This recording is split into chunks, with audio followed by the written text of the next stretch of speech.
after not feeling happiness for a long time, I started to feel happy.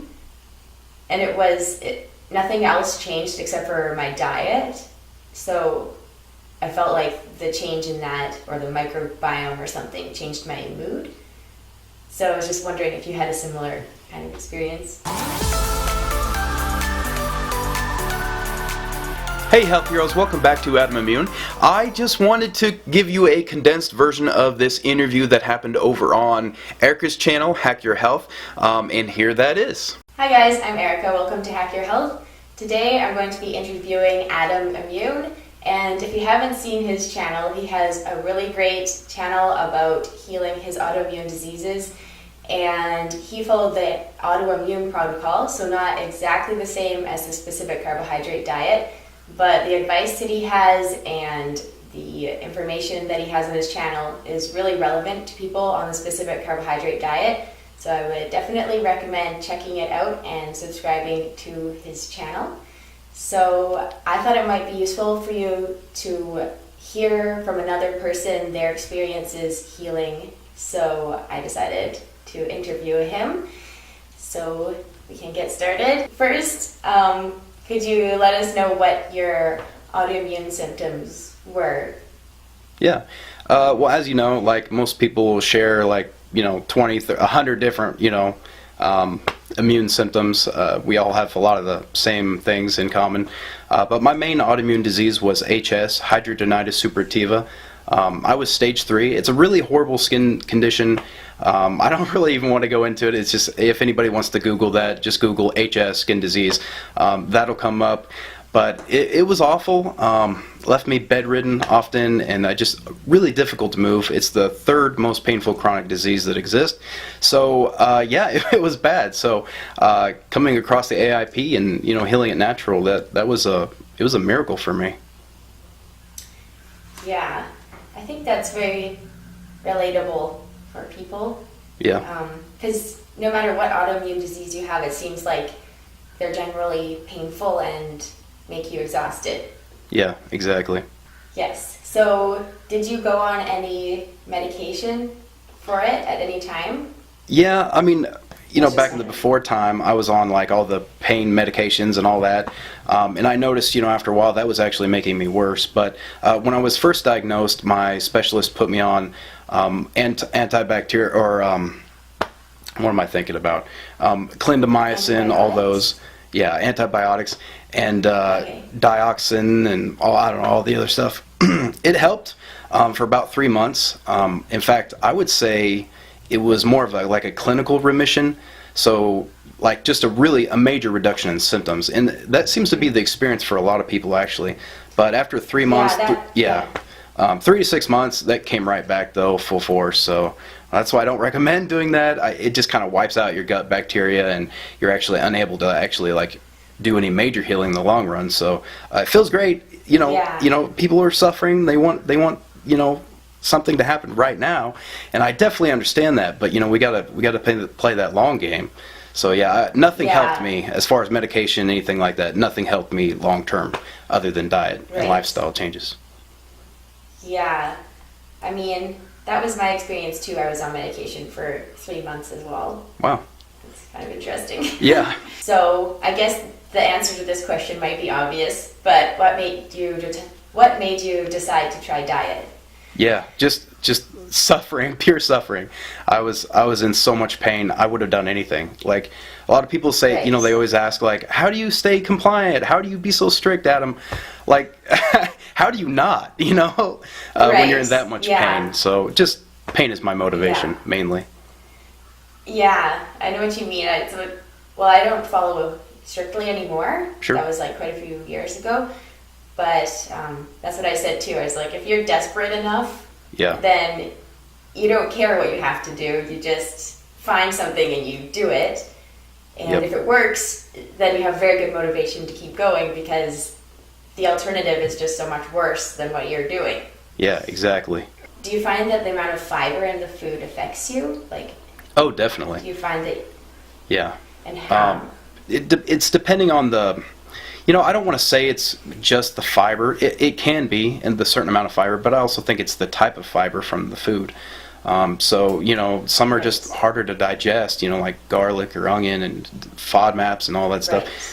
So, yes, Right. I do think a certain amount of fiber is too much. And I don't even think I know the paleo mom hates me on this, but I don't think we need as much fiber as they try to push on us, especially if we're not eating. I feel like those people that need fiber are those same people that are eating grains and, lots of legumes and things that we weren't really designed to eat, in my opinion.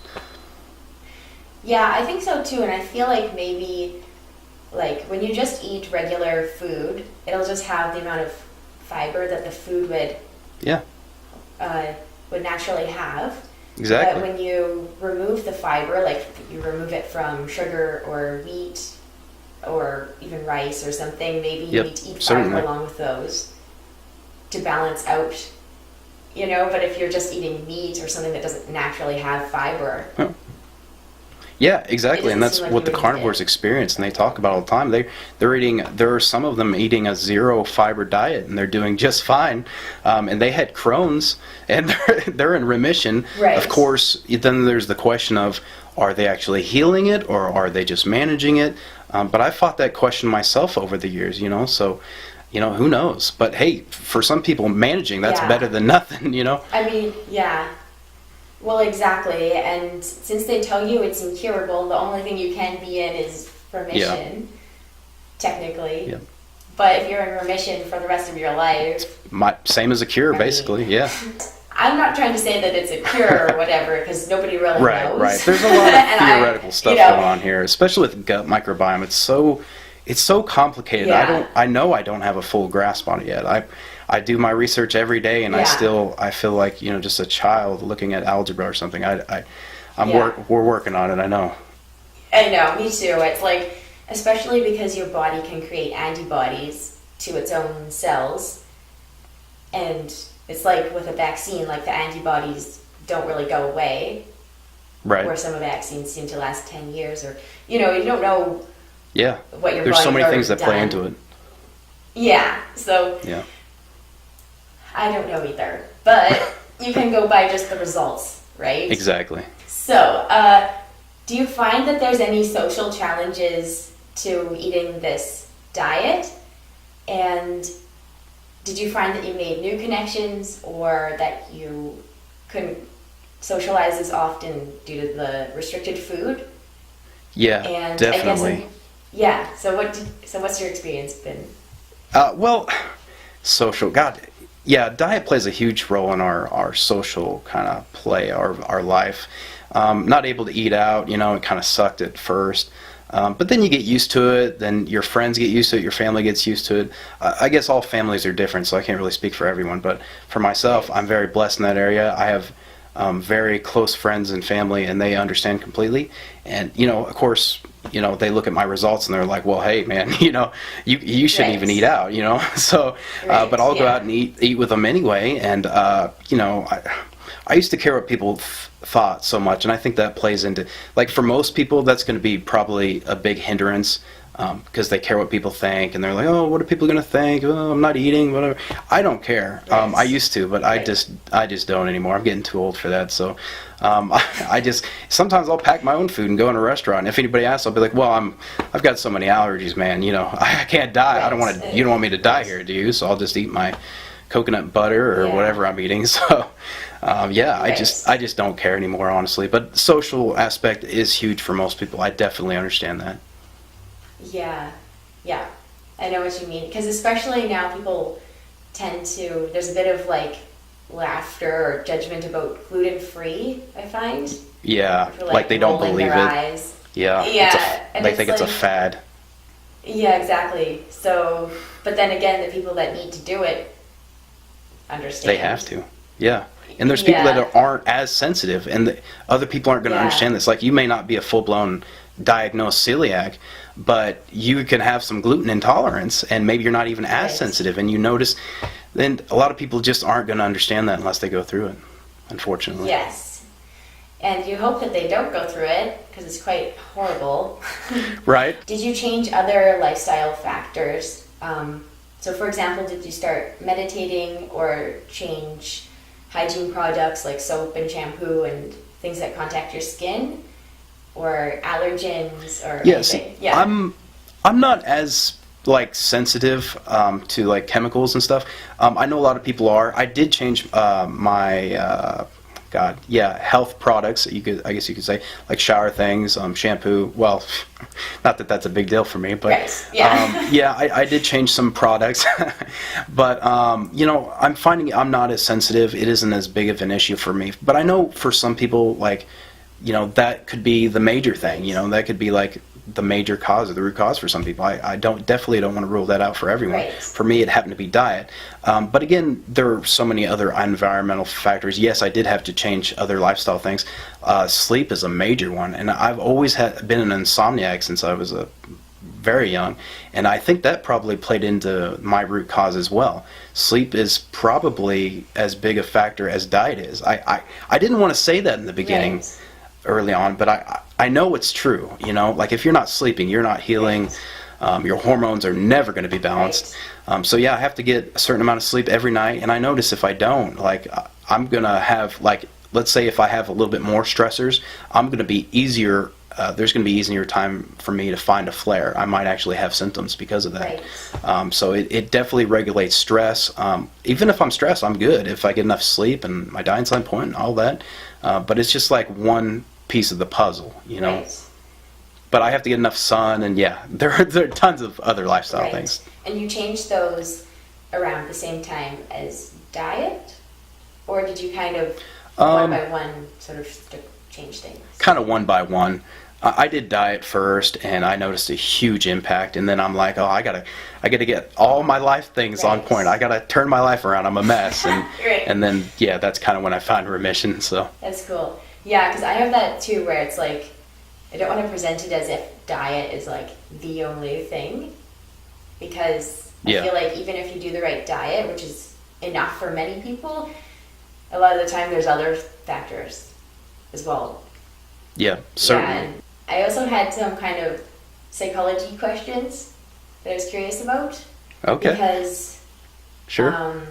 well, for the first one is, did you find that your mood, and actually it could be your sleep too, did you find that that significantly changed when you started the diet? After not feeling happiness for a long time, I started to feel happy. And nothing else changed except for my diet. So I felt like the change in that, or the microbiome or something, changed my mood. So I was just wondering if you had a similar kind of experience. Yes. Well, as you know, I'm sure you've researched it. All these foods have such a huge impact on our mental capacity.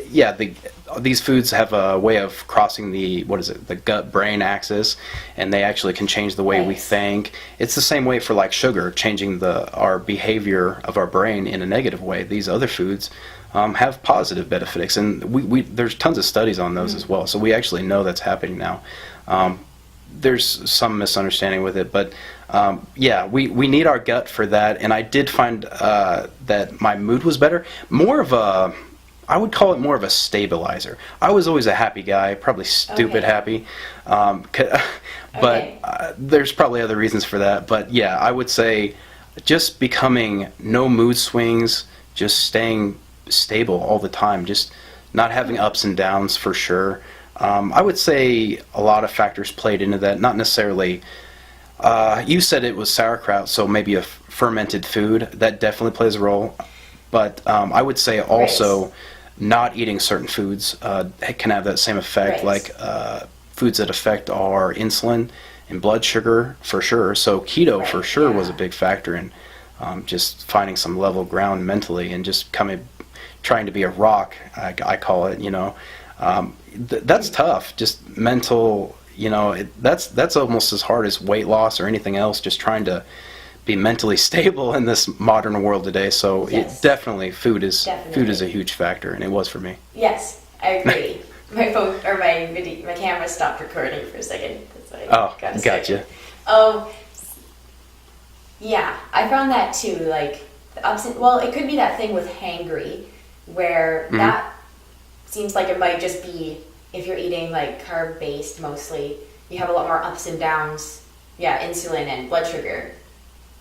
Yeah, Definitely. And maybe when you eliminate that kind of thing, your just general feeling is more stable. Yeah. Yeah. And Did you fermented find- foods do help control, they do help control glucose, so there could be some, double-edged sword action there as well, so hard to say.